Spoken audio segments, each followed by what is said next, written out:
A very good evening, ladies and gentlemen, and the entire Zena family, and all others who are connected to this wonderful session. A hearty welcome to Mr. Ashim Choudhury, one of the veterans out here. He has had his experience as a blogger in this special episode of Authorial Intrusion, a very special insight given by this family for budding authors and even established authors to showcase their views and express what they wanted to say in their books and express what is there in their books so that people can understand and go ahead in seeking newer fortunes. First of all, a very brief detail about Sri Ashim Da. Sri Ashim Da had his early primary education at St. Joseph's, Allahabad. We all know about Allahabad, which lies at 82.5 degrees east longitude, which is one of the main centers for our Indian Standard Times base assessment, wherein the time of the entire country is followed based on this 82.5 degrees east, and he is from this important longitude, which also happens to pass through many Shiva shrines, including Chidambaram, one of the famous historical centers in South India.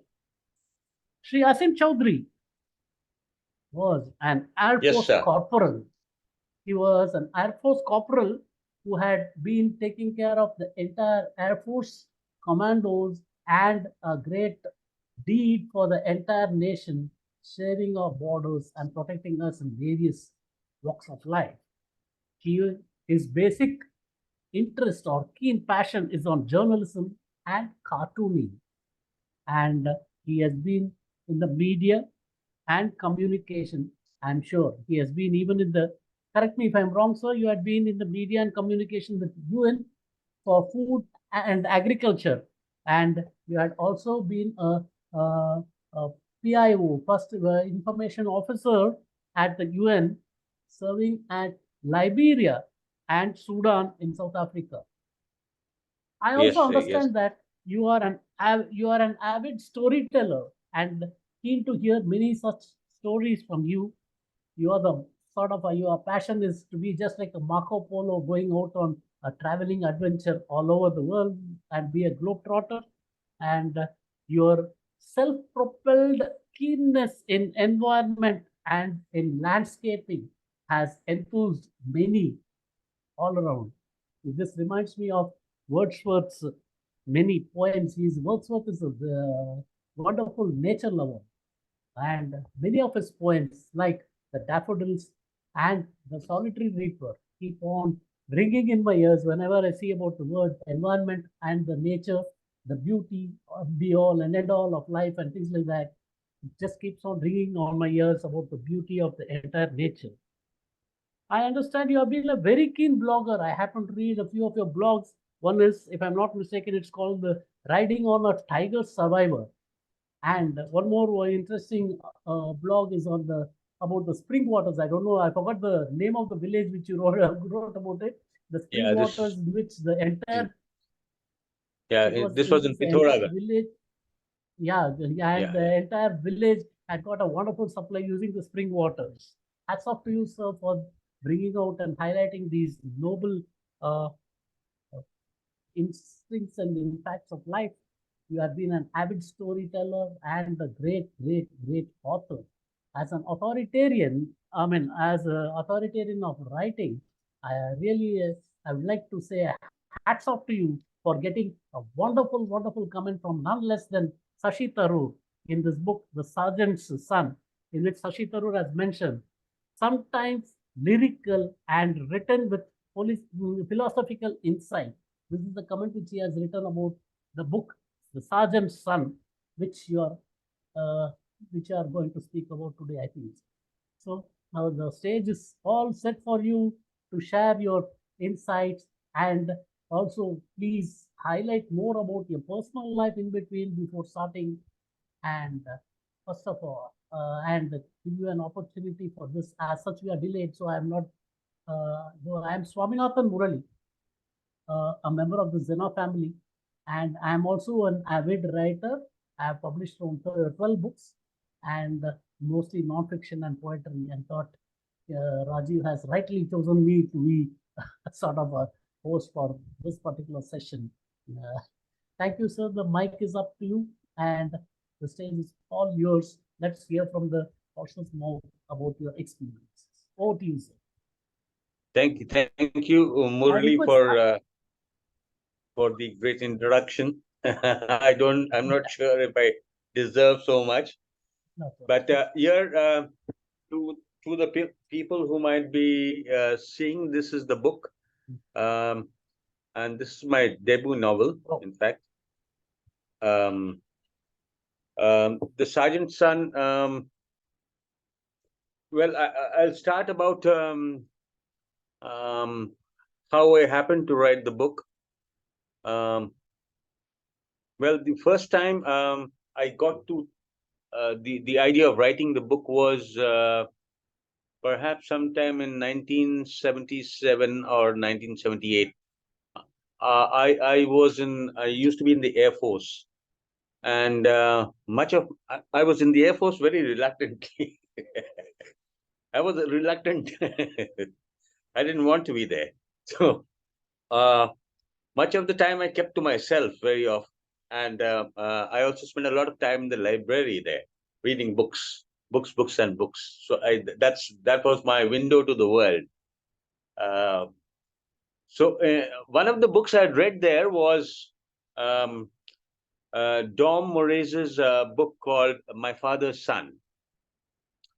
Dom Moraes was a poet and a writer, and a journalist also of quite some repute. So when I read this book, it was a very simple book, very easy to read. After having, so I finished that book very quickly, and I said to myself, "Oh, my own life is can be much more interesting." That was the first time that it occurred to me that I can write a book, perhaps. But again, writing a book, I suppose, doesn't come to everybody. Everybody can't write. Before that, as a schoolboy, I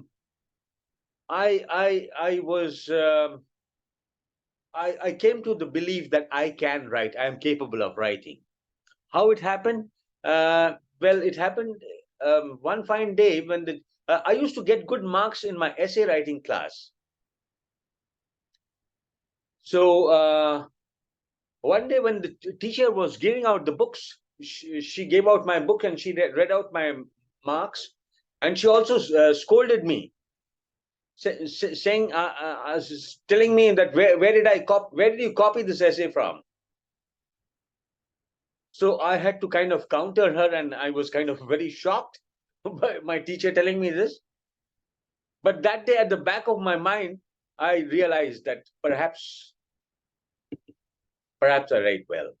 That was the backhanded compliment from the teacher that gave me this that I could write.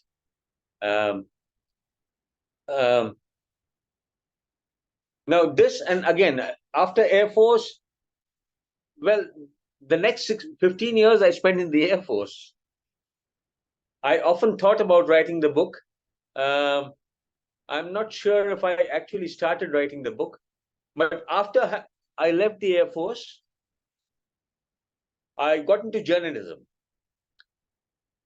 After 15 years of Air Force, I got into journalism from Barakpur, where I had my last posting.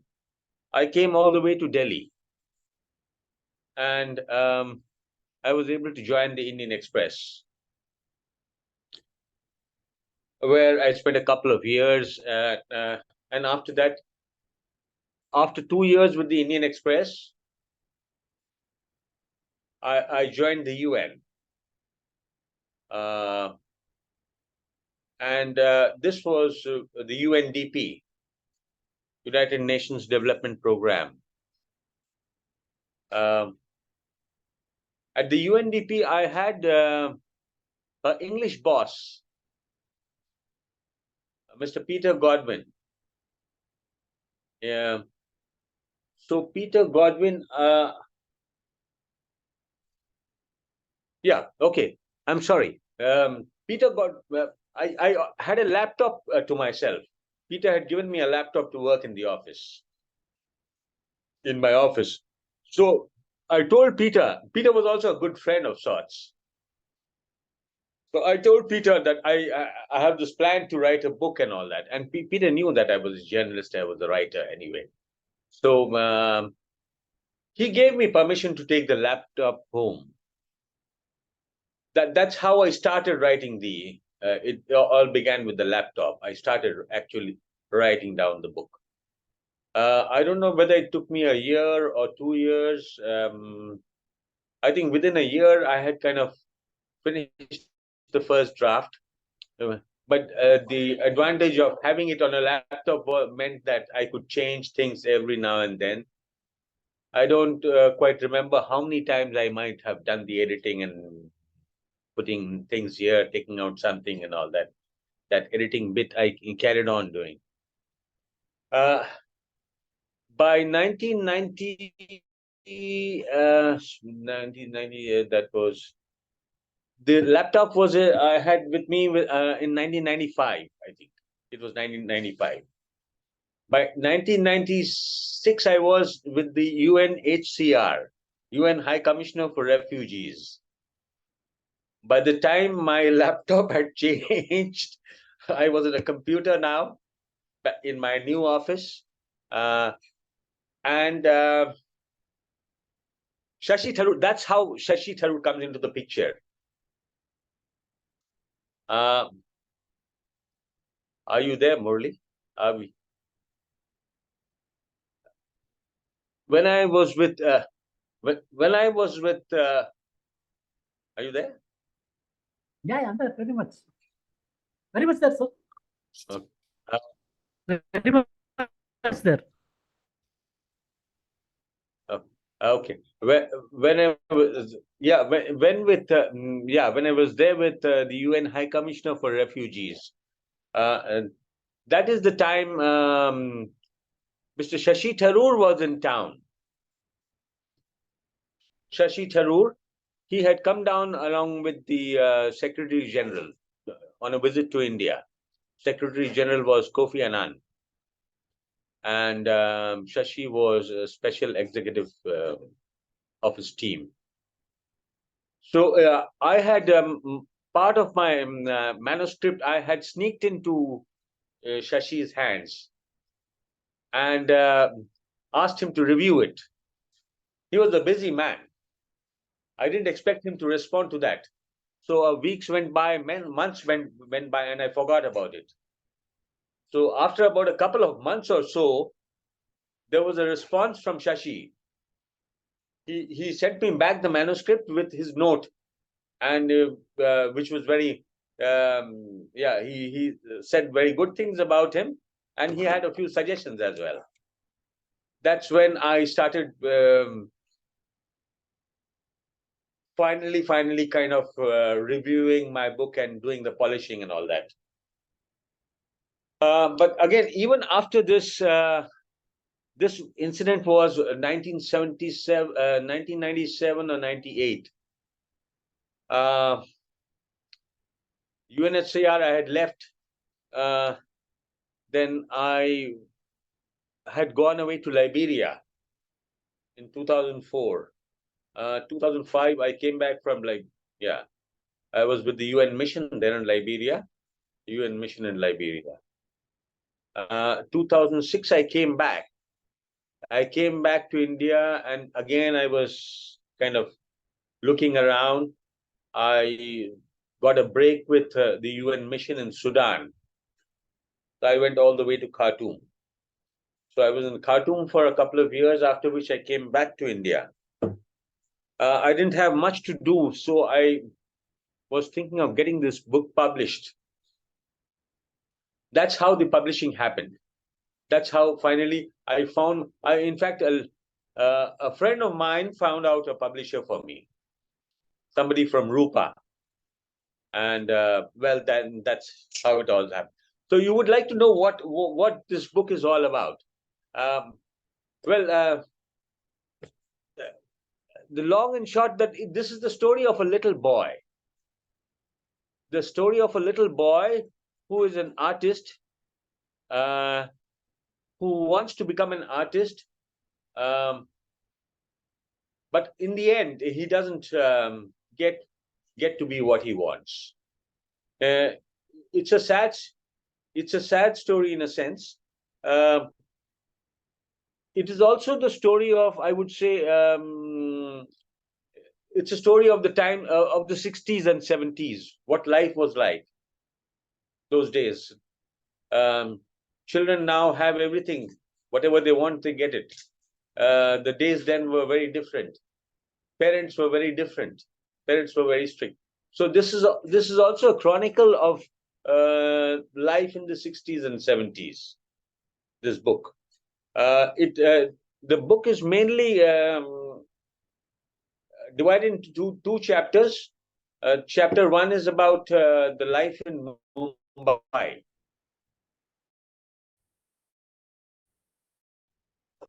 The early life in Mumbai. Kalu, the dark-skinned boy. Among four brothers, he was the dark-skinned one. He was called Kalu. So this is about Kalu's life. The first part is about Bombay, and the second part is about Allahabad, life in Allahabad. Life in Allahabad. So it's basically, yes, how Kalu navigates through his school, through his family, through his friends. And one of the other things that comes out very lively in the chapter one is life in Mumbai, life in the military camp where he resides. Um, so, and in the second chapter, it's more about the school that they go to. St. Joseph's High School in Allahabad. It's one of the good schools in yeah. So it's about St. Joseph's High School. Again, it's also a book about growing up, the sexual maturing. I wouldn't call it maturing, but the sexual awakening of a boy, and things like that. Yeah. So there has been some sex thrown into the book. Kushwant Singh, who also had a look at my Kushwant Singh had a look at my manuscript. He was one of the people who had also given me suggestions. Yes, and one of his suggestions was that I should put enough sex in the book if I wanted to sell. So I have put to good use his advice. So, but this, in a way, is a life of unfulfilled dream. Unfulfilled dream, and the last chapter of the book is the last line of the book is a very sad line. It says, um, oh, there's more to know. Anyway, it's the last chapter of the book is very poignant in the sense that it says that all that the boy had asked for was a brush, and what he was given was a bayonet, a gun and a bayonet. So the last scene shows him wearing heavy boots and joining life in the military camp. So now the next part of the story is about the military. The sequel to this novel is already ready. So I'm looking for a publisher. Hopefully, if things work out, Kalu's life of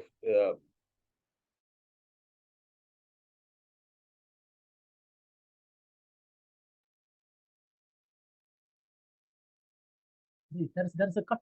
Maybe I'm not able to hear you.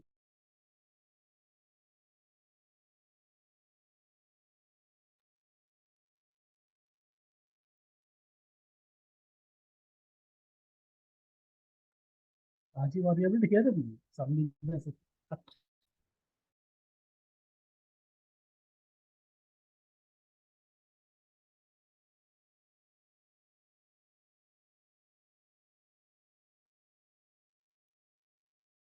Are you able to hear me?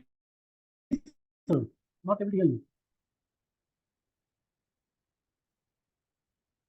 Rajiv, are you able to hear me? He has exited the Zoom room. Must be trying to re-log in.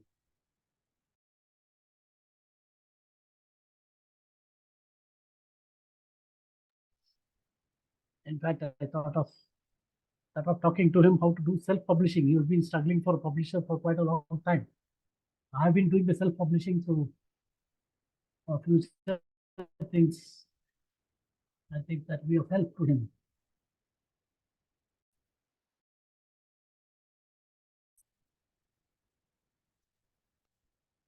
He's logged in again.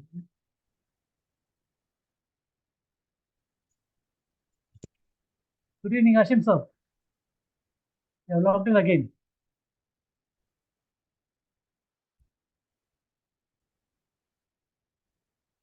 Good evening, sir. Yeah, good evening, sir. Please go ahead. Please go ahead. Yeah. Very interesting, sir. There I was an think by mistake interruption. your finger has touched the exit button. Yeah, yeah. Looks like.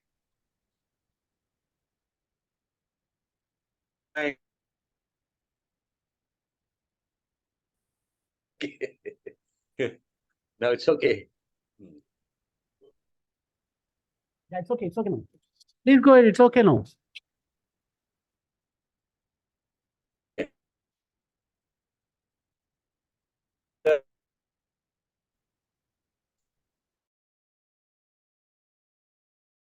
It's the story of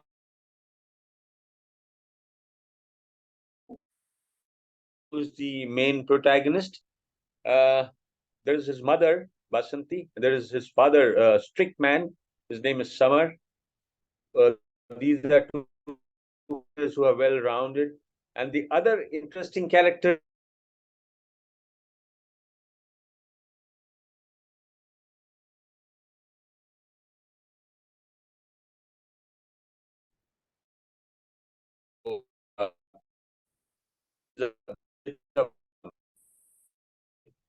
uh, self. He does whatever he wishes, and for which he gets a lot. For which he gets a lot of beating also. But Bodda is a character that Kalu kind of looks up to, and well, this is one character you will like, you will enjoy reading about. So, the reviewers have been very kind to the book. They have the reviews. There have been lots of good reviews about the book in many of the leading newspapers of the day, in the Indian Express, uh, in the Deccan Herald, in the Financial Express, in the Sunday Guardian, many places, in the Hindu, yeah, in the Hindu also, right. So my only request to people is please read the book. Please buy the book and read it. The as an author, I'm a little dejected about dejected in the sense of why. So if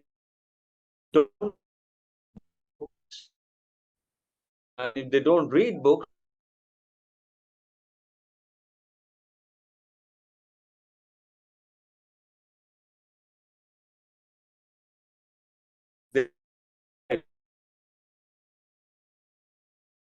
Guys, but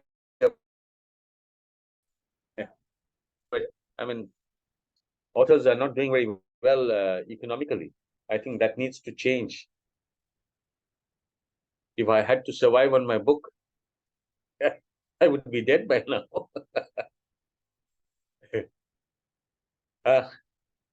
Any questions? I'm open to questions.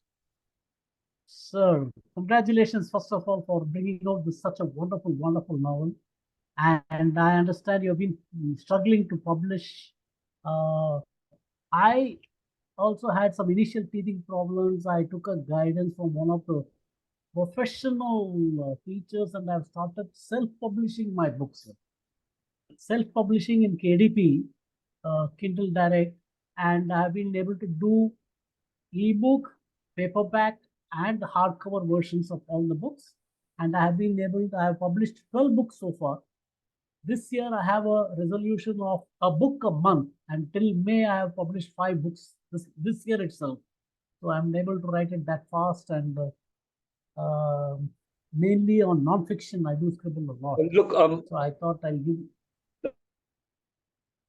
Yes, sir, your voice is broken, sir. I'm not able to hear you. Yeah. Can A book a month, sir. You heard it right. Yeah, a book a month. I have written, this is my 12th book, which had come out this month. It is called The Mind Reality Connection. How the mind thinks and how it responds and identifies whether a particular perception is real or not. It's basically non-fiction with a lot of philosophy and a lot of anecdotes and stories in between, and what are all the brain's functions and things, and how it correlates with different aspects and different theories, and how the amygdala of the brain functions and identifies whether it is true or not based on the facts which we have already perceived and which is in our memory and things like that. So mainly non-fiction writers. So I have written books on astral planes and things like that. So hearty congratulations on your successful book, sir, and looking forward for your second book. And I'm sure the audience loved all your beautiful expressions and explanations. It looked to me for a part that it was a part of your own biography initially, and then I understood like it's really going to be absorbing. And your second part, watching out, waiting for the second book, sir.